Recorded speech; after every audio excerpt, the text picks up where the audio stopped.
안녕하세요. 안녕하세요. 네, 반갑습니다. 정말로 반가운 얼굴들이 많습니다. 또 이렇게 만나다니 감사하고 기대되는 시간이라고 할 수가 있겠고요. 아시는 분은 알겠지만 저는 고급 영양학을 이론부터 해서 이제 문제풀이반을 여러분하고 같이 하게 된 최은미라고 합니다. 그래서 우리가 이제 앞에 이론반을 같이 하신 분들도 있고 또 혼자 공부하시다가 문제풀이를 하러 오신 분들도 있는데 기출 문제를 아마 한 번씩은 보셨을 거예요. 보시면서 그 영양학의 문제 패턴이 굉장히 단순한 단답형부터 시작을 해서 생화학적인 대사를 알아야만 답할 수 있는 기전 같은 것들을 묻는 문제까지 깊이나 난이도가 아주 차이가 있어요. 그렇기 때문에 그런 것들을 어떻게 해야 되느냐, 어떻게 하면 될까요? 다 다뤄봐야 알 수가 있는 거죠. 그죠? 어쩔 수가 없는 부분들이고, 고급 영양학, 우리는 이렇게 되어져 있고, 시험 패턴에서도 우리가 영양학으로 구분해서 문제가 나왔다고는 하나, 영양학 속에는, 이론반에서도 말씀드렸던 것처럼, 그죠? 생화학이 거의 절반이에요.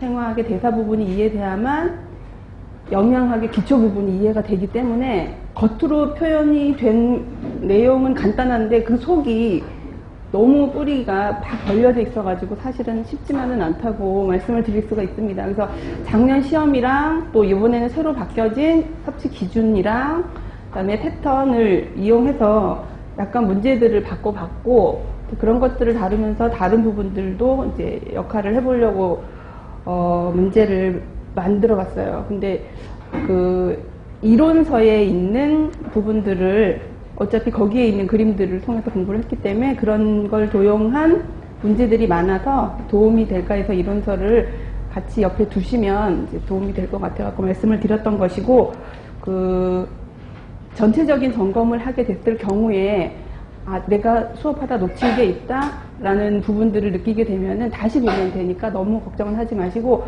이론반이 아니어도 문제풀이하고 상관없이 이론에 대해서 궁금한 부분들이 있으면 질문을 해주세요. 근데 이미 여러분들이 공부를 짧게는 올해부터 시작을 했고 또 길게는 2년, 3년 정도 지금 계속 공부를 하고 도전을 하고 있기 때문에 여러분들이 하는 질문은 굉장히 깊어요. 간단한 걸 묻질 않는단 말이에요. 그래가지고 가끔씩은 깜짝깜짝 놀라는 질문들, 왜냐하면 그게 시험에 나와서 묻고 싶은 게 아니라 이제 깊이 공부를 하니까 궁금해지기 시작을 한 거예요. 영양학을 할 때는 그냥 영양사 시험을 칠 때는 단답으로 공부를 해도 답만 체크마크하면 합격하는데 문제가 없으니까 막 벼락치기 공부를 했는데, 이렇게 공부할 건 아니었는데 한 달, 두 달 깊이 있는 공부를 하다 보니까 이걸 왜 이럴까? 옛날에는 모르고 그냥 막 외웠던 것들을 질문을 해요. 그럼 저도 공부를 해야 답할 수 있는 것들이 자꾸 점점 해마다 더 깊어지더라고. 그러니까 내가 영양학 선생인지 생물학 선생인지 뭔지 모르고 답을 막 해야 될 때도 있고, 근데 이제 그거는 좋은 현상이라고 저는 봅니다. 왜냐면 그런 기초가 돼 있어야 답을 원활하게 할 수 있기 때문에. 근데 너무 시험과 동떨어진 개인적인 이런 정책에 대해서 선생님 어떻게 생각하세요? 이런 질문은 제가 답하기가 매우 곤란하답니다. 정답이 아닐 수가 있고 개인적인 의견이 들어가기 때문에 그런 질문까지 하는 걸로 봐서는 정말 이제 공부하시는 분들이 이제는 4학년만 졸업하고 공부를 해갖고 될 일이 아니구나. 깊이가 굉장히 깊어졌다는 걸 제가 느끼고 저도 많이 이제 공부를 해야겠다는 생각이 들어요. 그리고 이론과는 달리 여기 장치가 없죠. 그래서 저도 이제 판서를 한번 해볼까 생각해서 자료를 조금 빼봤습니다. 뒤에 있는 분들이 안 보인다는 얘기도 있고 해서 같이 하는데, 만약에 하다가 여러분들이 그런 부분에서 이해함이 선생님의 그림은 도저히 그것이 무엇인지 알 수가 없습니다 라고 나오면 제가 다시 돌아갈 수도 있어요. 그러니까 오늘 공부하는 부분들에 있어서 부담스럽다고 느껴지면 마칠 쯤에 개인적으로라도 질문을 해주면 보정을 해볼게요. 왜냐하면 저는 참 좋은 시스템이라고 생각을 해서 했는데 그 눈에 확 들어오지 않는다거나 오히려 답답함이 증가하거나 그러면 안 되니까 그건 한번 풀어가려고 이제 준비를 해봤습니다. 그러니까 다행히 이번 학기는 아침이라 그 식곤증으로 인한 눈이 반쯤만 떼어지는 상황은 없을 거라고 기대를 하고 같이 공부를 할게요. 이 공부 우리가 그 고급 영양학 이론반을 할 때는 대사 위주로 이게 챕터가 나눠졌는데 문제풀이반은 영양소 순서대로 해서 이제 나누어서 같이 공부를 할 거예요. 그래서 이걸 두 개를 이렇게 하면 어우러지지 않을까 하는 제 생각이고, 그리고 기출문제 같은 경우는 제가 중간중간에 프린트물로 시간이 되거나 필요하다면 그때는 그렇게 진행을 하도록 하겠습니다. 다른 질문은 없으시죠? 아무튼 너무 반갑고, 그냥 여기 있는 사람들은 다 합격할 수 있게끔, 그러니까 막 사기 멘트를 해야 되니까 저와 함께 하면 됩니다 뭐 이런 아무튼 뭐 굉장히 그 느껴지는 감은 굉장히 좋고 긍정적이라서 저도 너무 좋습니다. 막 긴장하고 들어왔는데 오히려 여러분들이 저를 풀어주셔서 감사하고, 오늘 첫 시간이니까 스타트하는 기분도 말끔하게 시작할게요. 다른 선생님들도 열심히 하겠지만 저도 같은 마음으로 여러분과 함께 가겠습니다. 자, 먼저 교재를 한번, 교재가 아니고 문제집 첫 번째 페이지를 보세요.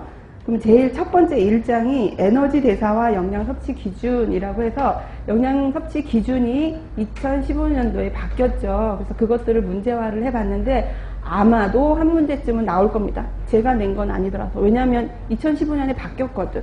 그러니까 이 바뀐 거를 분명히 바뀌었다는 걸 알리기 위한 신호를 하실 거예요. 출제했는 분들이 다 이 영양섭취 기준에 관여한 유명한 교수님들이기 때문에, 그래서 곧 바뀌어진 부분들에 대한 것을 여기서 한번 정리를 하고 넘어가도록 할게요. 자, 대사에 대한 것들이 그러니까 영양섭취 기준이 이제 종합돼서 나올 텐데 1번 기본 문제부터 한번 보도록 하겠습니다. 자, 첫 번째. 다음은 체내에서 에너지를 생성하는 대사를 설명하는 그림이다. 아래 그림에서 제시하고 있는 A와 B에서 조효소로 작용하는 비타민을 정의하시오. 이제 여기서는 1번, 2번, 3번 이렇게 했는데 이게 정말로 문제로 나오면 그냥 쭉 쓸 거예요. 쭉 쓸 거예요. 그냥 정의하고 이제 갈로 이런 거 없이. 그 다음에 에너지 섭취 기준에서 이 비타민의 19세에서 남자 29세의 평균 필요량과 권장 섭취량을 제시하시오. 그리고 이 영양소의 일반적인 영양 판정을 할 경우 어떤 대사의 어떤 효소의 활성도를 측정해야 하는지 순서대로 기술하십시오 라고 한 거예요. 여기서 지금 문제가 4개죠. 하나는 뭐냐면 A와 B 대사에서 조효소로 작용하는 영양소가 뭔지 알아야 돼요. 첫 번째는. 두 번째는 그것들이 영양 섭취 기준에서 제정이 된 영양소라면 그것이 영양 섭취 기준은 평균 필요량, 권장 섭취량, 충분 섭취량 상한으로 돼 있죠. 우리가 늘 얘기했다시피 이 4가지가 돼 있는데 이 4가지가 모두 다 제정되어져